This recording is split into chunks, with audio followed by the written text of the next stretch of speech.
Nothing wrong with that. Thank you very much, Nick. Well, starting a conversation with a family member about moving to a senior living community doesn't need to be difficult. If you're nervous or feeling uncomfortable or guilty about bringing up the subject, well, Tim Bardos from Baptist Health is here now to give us some tips on making things a little bit easier. And this is a tough conversation, I'm sure, Tim, but any advice you've got will be greatly appreciated. Well, thank you, Liz. As hard as it might be to begin this conversation, by having this conversation, you can help prevent a lot of stress and perhaps an emergency in the long run. Most importantly, make sure that you are prepared. Do your homework so that when you sit down to have the conversation, you can present thorough information on senior assisted living, independent living, and all kinds of different options that are available out there.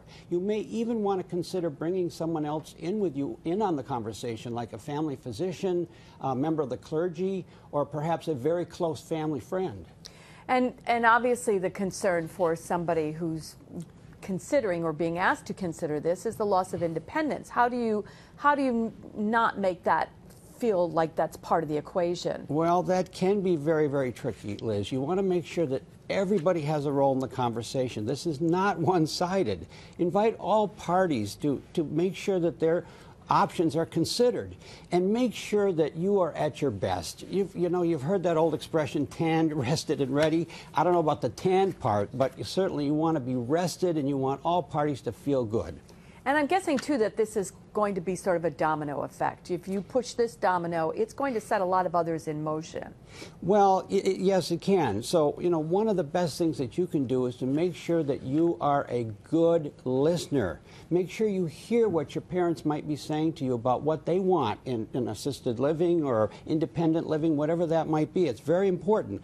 It's very important to helping to create that senior lifestyle that they want and deserve.